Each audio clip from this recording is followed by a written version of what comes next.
Ya, dari kami di sini akan menyampaikan dari sisi kelengkapan dokumen kurikulum ya yang menjadi bagian dari dokumen kurikulum, yaitu dokumen rancangan pembelajaran atau RPS ya, RPS dan eh, dokumen turunannya begitu ya Ibu Bapak sekalian yang seperti biasa Ibu Bapak kumpulkan. Nah, Ibu Bapak sekalian, kami mohonkan memang untuk yang tahun ini ya dari evaluasi kami di yang lalu begitu ya, dalam pengumpulan dokumen kurikulum yang lalu, dokumen RPS yang lalu atau dokumen pembelajaran yang lalu, ternyata kami masih melihat ada beberapa yang masih mengirimkan dokumen dari artinya format RPS-nya itu format RPS yang lama begitu ya. Nah, untuk kali ini nanti ketika kami mendapatkan format RPS yang lama, nanti kami tidak akan menilai begitu ya, karena untuk skema saat ini tentu sangat diperlukan dokumen RPS yang terbaru, Ibu Bapak sekalian, karena di sana ada kolom luring dan daring ya. Nah, disitulah kita bisa mengejawantahkan begitu ya pembelajaran dengan pendekatan flip learning dan juga bagaimana kita menunjukkan pembelajaran yang berbasis kolaboratif partisipatif tersebut, Ibu Bapak sekalian. Nah, sehingga kami harapkan gitu dapat menggunakan model RPS yang terbaru gitu, dan ini bisa diperoleh di web LPKA ya, lpka.maranatha.edu /layanan ya. Di sana ada template-template dokumen RPS dan dokumen kurikulum lainnya. Nah, ini seperti yang tadi disampaikan oleh Kak Helen dan juga Kak Rosa ya, bahwa kita ada dua skema, sebut saja skema non-kolaboratif dan skema case method ya. Nah, dalam skema non-kolaboratif ini sejatinya Ibu Bapak sekalian kita mendesain perkuliahan itu tentu dengan pendekatan yang berbeda dengan tahun-tahun sebelumnya. Jika tahun-tahun sebelumnya mungkin kita bisa melakukan pendekatan secara full luring atau full daring ya, atau full kita mendesain RPS secara full luring, namun diterapkan secara full daring begitu ya. Nah, ini masih dimaklumi gitu ya, untuk mungkin 2 tahun yang lalu kita bisa menerapkan seperti itu karena situasi dan kondisi yang kita mendesak begitu ya. Nah, sementara untuk tahun ini kita sudah harus mengambil sikap ya, mengambil satu bentuk ya pembelajaran yang kita lakukan secara flip learning gitu ya, dengan pendekatan flip learning. Itulah sebabnya RPS yang digunakan harus RPS yang model terbaru begitu. Karena dengan model terbaru tersebut kita bisa mengejawantahkan pembelajaran berbasis flip learning ini. Nah, jadi seperti ini Bu Bapak sekalian. Nah, yang kedua tentu yang case method dan team based project yang tadi sudah panjang lebar dijelaskan oleh Kak Helen dan Kak Rosa. Nah, pada dasarnya yang non kolaboratif ini tentu ingin diboboti dengan flip learning Ibu Bapak sekalian. Nah, ini kita bisa melihatnya ini di buku KPT ya, buku penyusunan kurikulum pendidikan tinggi yang warna biru tahun 2020. Nah, ini ada salah satu contohnya seperti ini Ibu Bapak sekalian. Jadi kalau kita wujudkan di dalam RPS ya, kita melihat secara lebih dekat. Nah, sebelumnya ya flip learning ini model pembelajarannya seperti ini, Ibu Bapak sudah sangat memahami ya. Kita bagi 3 begitu ya, sebelum, kemudian pada saat pembelajaran dan setelah pembelajaran begitu. Nah, bentuk ini Ibu Bapak sekalian harus dimunculkan begitu, harus mewujud di dalam RPS-nya. Nah, bagaimana untuk memunculkan bentuk tersebut? Nah, inilah seperti ini, Bu Bapak sekalian, wujudnya. Kita mengejawantahkan RPS model flip learning tersebut ya, dengan pendekatan flip learning tersebut ya, pembelajaran flip learning. Nah, ini adalah model RPS yang terbaru, Ibu Bapak sekalian ya. Ini ada 2 bahasa ya. Ini dimulai dengan pendefinisian sub CPMK ya, kemudian indikator, kemudian setelah ditetapkan indikatornya, bagaimana kriteria dan teknik penilaiannya. Di sini ya, kriterianya ini disebutkan di sini, kriterianya apa dari indikator tersebut, kemudian teknik penilaiannya, non-tes ataupun tes begitu ya. Kalau non-tes ini kita wujudkan di dalam LPHB ya, dokumen LPHB. Jadi ada rubrik penilaiannya. Jadi mahasiswa menjawab dengan benar itu ada kriterianya begitu, dan kriteria menjawab poin misalnya 80 sampai 100 itu diwujudkan atau dituangkan di dalam dokumen LPHB. Nah, di sini gitu ya. Nah, kemudian di dalam kolom berikutnya, kolom 5 dan 6, disinilah bentuk pembelajaran ya. Jadi kalau kolom 1, 2, 3, 4 ini itu artinya kita merencanakan pembelajaran. Nah, di dalam kolom 5 dan 6 ini kira-kira kita mereka pembelajaran yang akan kita lakukan itu seperti apa, dan kita boleh gambarkan begitu ya di dalam kolom ini. Nah, untuk pembelajaran flip learning kita bisa menggambarkannya seperti ini, Ibu Bapak sekalian. Jadi ketika akan dimulai besok begitu ya.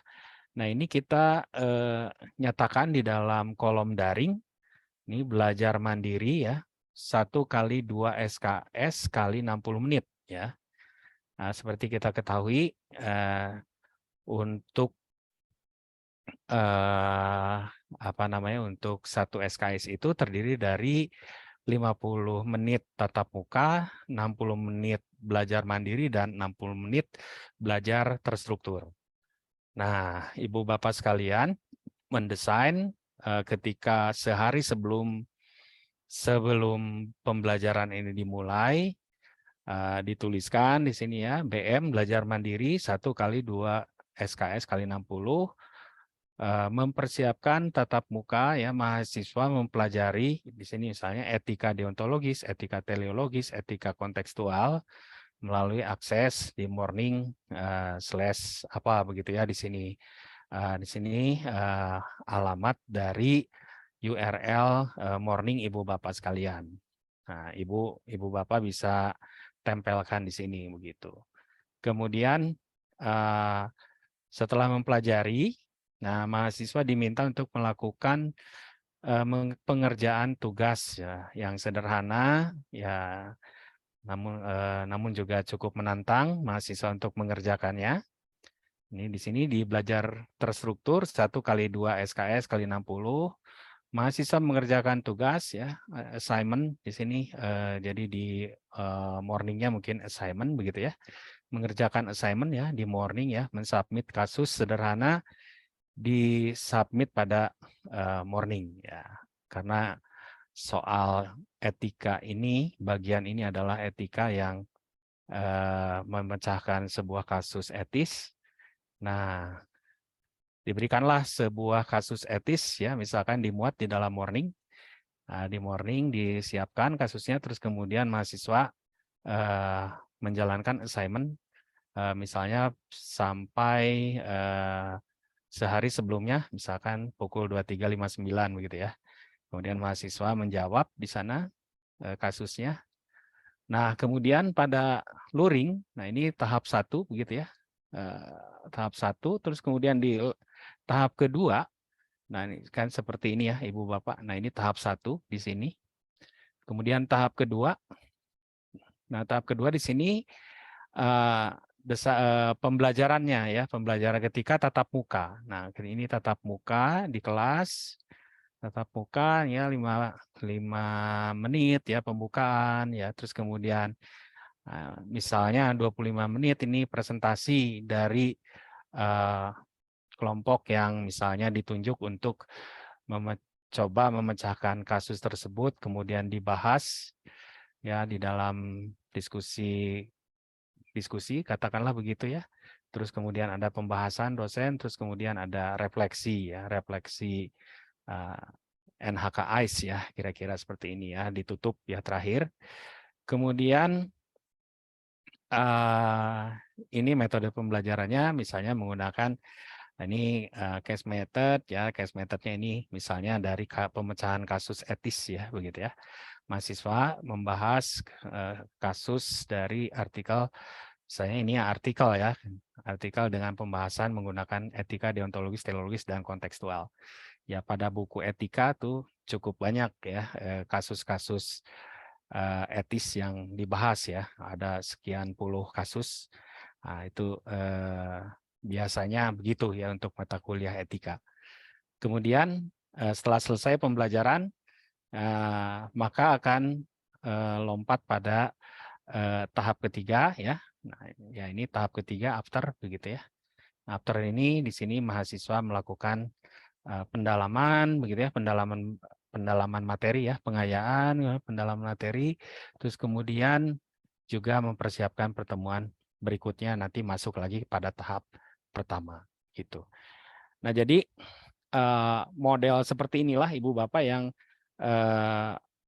harus tergambar begitu ya di dalam RPS yang Ibu Bapak kembangkan. Nah, kami menyadari bahwa kita sudah lewat begitu ya beberapa pertemuan. Mungkin Ibu Bapak bisa desain pertemuan ini mulai dari pertemuan ke-7 begitu ya. Pertemuan ke-7 atau pertemuan ke-8 lah setelah setelah UTS, UAS, setelah UTS, jadi pertemuan 8 sampai dengan 14 begitu ya. Dengan model yang seperti ini gitu. Nah, sehingga kami bisa coba mempelajari dokumen yang Ibu Bapak submit dan apakah dapat dikategorikan sebagai flip learning begitu ya. Nah, Ibu Bapak sekalian, flip learning ini tentu tadi mensupport ya apa yang tadi Kak Helen sampaikan bahwa pembelajaran kita ini tentu untuk mencapai skill ya, kompetensi abad ke-21.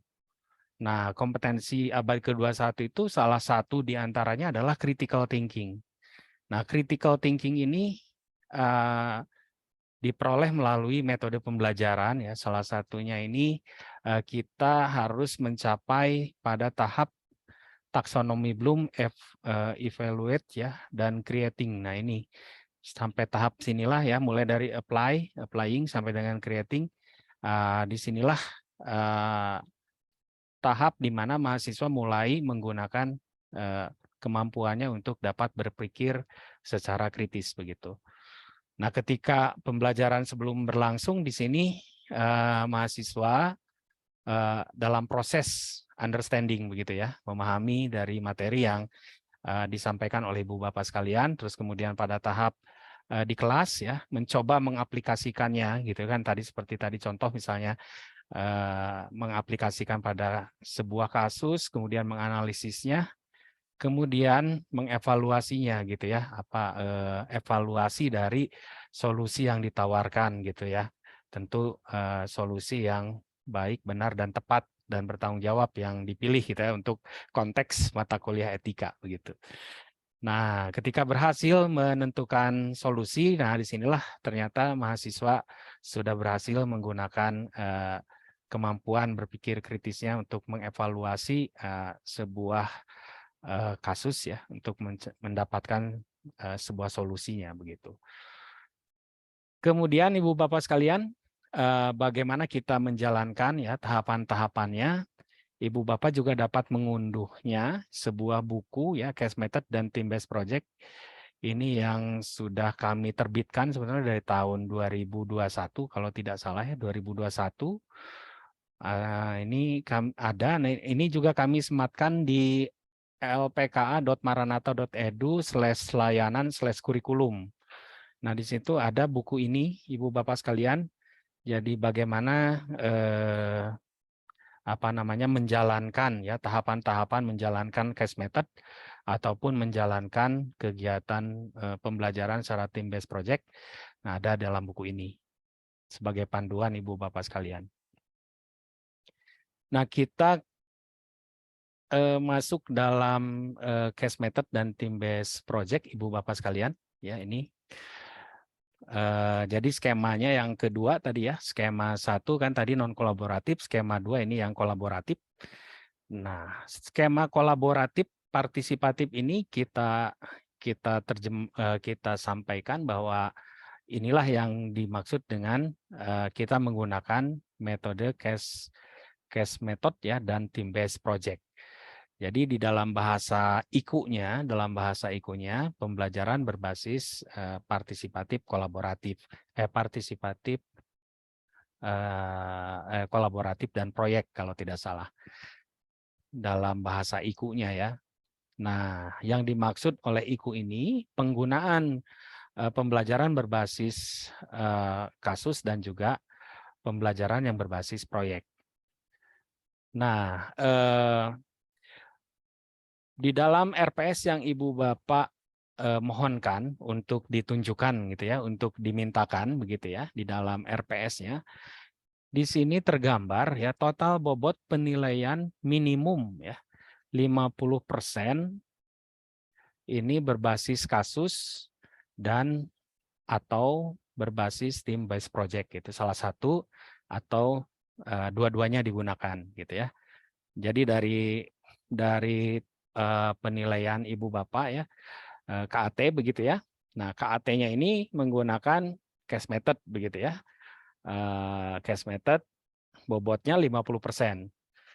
Nah, itu artinya seluruh katakanlah tugas, seluruh kuis itu diserap seluruhnya pada metode case method ini total 50% begitu ya. Jadi ini sesuai dengan kriteria yang dimaksud oleh indikator kinerja utama yang ketujuh tadi, seperti yang tadi disampaikan oleh Kak Helen. Nah, harapannya Ibu Bapak sekalian dapat menerapkan bobot penilaian 50% ini KAT ya untuk salah satu di antara case method dan team based project ini. Begitu Ibu Bapak sekalian. Nah, kemudian gold standar dari case method dan team based project ini seperti tadi disampaikan oleh Kak Helen ya. 35% dari mata kuliah yang dibuka program studi. Artinya itu tadi diberikan contoh, misalnya kalau 100 mata kuliah yang dibuka, itu artinya cukup 35 mata kuliah program studi itu berbasis kasus atau berbasis proyek, maka program studi Ibu Bapak sudah mencapai IKU, ya IKU ke-7. Harapannya kan kita juga ingin ya untuk semua mencapai IKU ini, sehingga prodinya juga semakin baik dan harapannya juga Maranatha semakin baik juga. Nah ini rasanya ini ada di buku ya, di buku yang nanti Bapak Ibu bisa unduh ya, nanti Ibu Bapak bisa pelajari.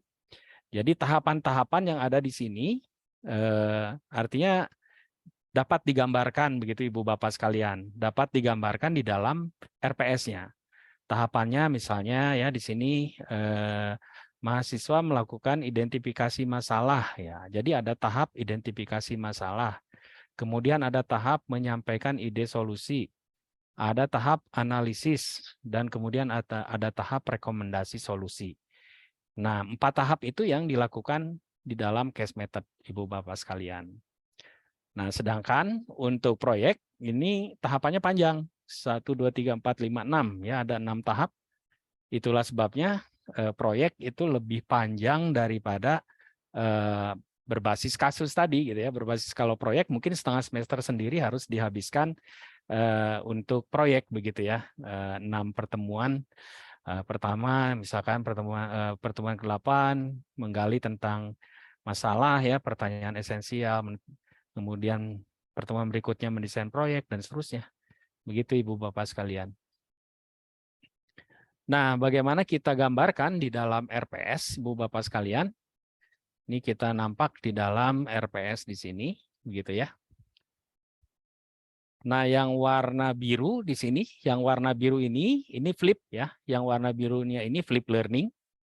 Sedangkan yang warna merah ini ya, merah ini adalah kasus dan ya berbasis kasus. Nah, seperti tadi Ibu Bapak sekalian, berbasis kasus itu ciri khasnya ada masalah begitu ya, tahapannya. Kemudian ada gagasan solusi, kemudian ada analisis dan outcome ya, dan hasil dari rekomendasi penyelesaian masalah.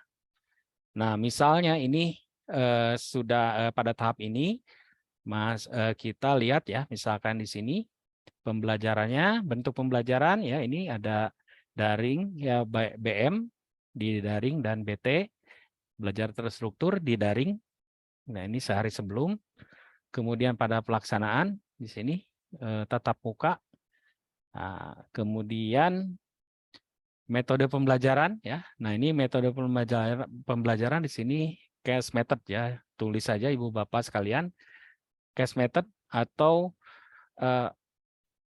problem based learning atau project based learning ya. Ada PBL, ada PJBL atau case method atau TBP begitu ya.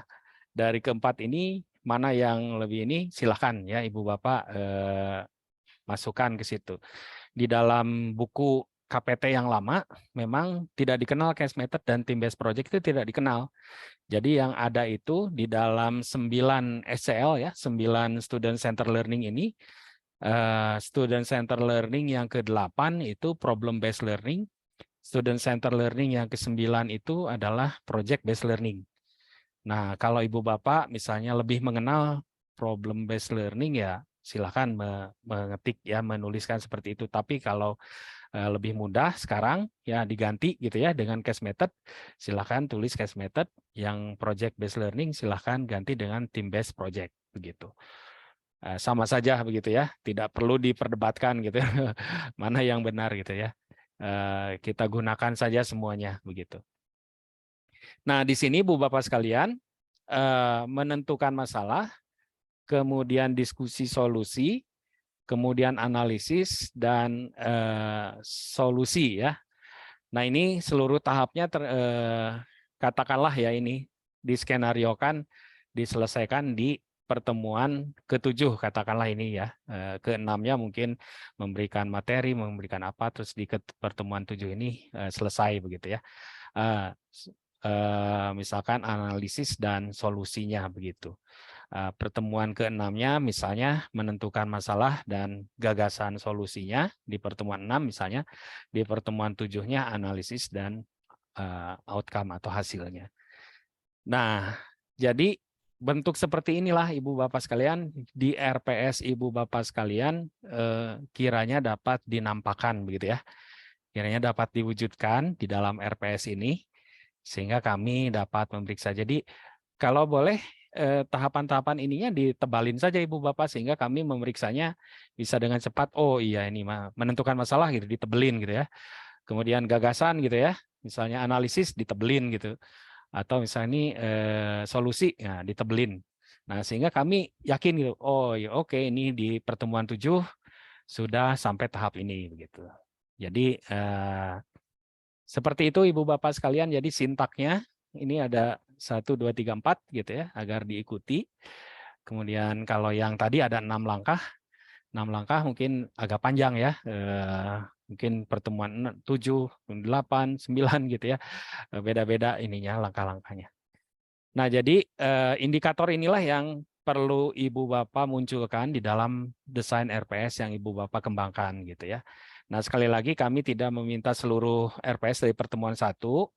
Kami meminta RPS setelah UTS ya, kalau memungkinkan setelah pertemuan ini begitu ya disesuaikan begitu ya, disesuaikan.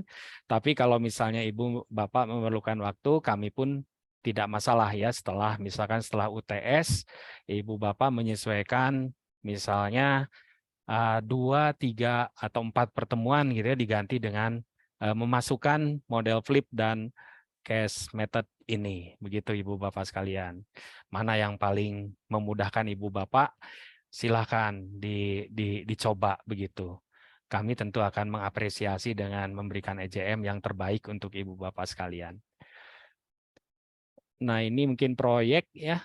Ini proyek, saya kutip ini dari Ibu Olga nih ya. Nah, ini yang proyeknya. Nah, Ibu Bapak sekalian terkait tadi nilai, pembobotan nilai tadi ya. Nah, di dalam bahasa laporan ke PD Dikti, Ibu Bapak sekalian tidak muncul case method dan team based project. Munculnya adalah aktivitas partisipatif dan hasil proyek. Nah, inilah yang Ibu Bapak mohon perhatikan untuk KAT ya, KAT yang Ibu Bapak kembangkan dalam pembelajaran Ibu Bapak sekalian. Kalau misalnya KAT-nya 50%, nah untuk KAT tugas dan KAT kuis lebih baik jangan dimunculkan begitu ya. Sudah saja diserap dalam aktivitas partisipatif, misalkan di sini 50% begitu ya. Jadi tugas, ada tugas kecil, ada kuis kecil, ya sudah saja masukin dalam ke aktivitas partisipatif begitu. Sehingga kinerja kita sekalian diakui ya 50% begitu ya, sehingga memenuhi kriteria IQ 7 tadi.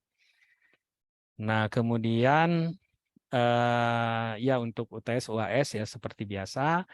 Jadi tugas kita sekalian ya Ibu Bapak sekalian mohon mengecek kembali prosentase nilai, bisa komunikasikan dengan manajer operasi atau ketua program studi untuk komposisi nilai ini, apakah memenuhi kriteria IQ 7 atau tidak gitu ya. Dan nanti mungkin bisa dilakukan penyesuaian ya di dalam pelaporan ke PD Dikti dalam prosentase penilaian ini ya, penilaiannya. Nah, jadi diharapkan aktivitas partisipatif dan proyek ini total 50 atau salah satu ya, aktivitas ini 50 atau hasil proyek 50 juga dapat memenuhi.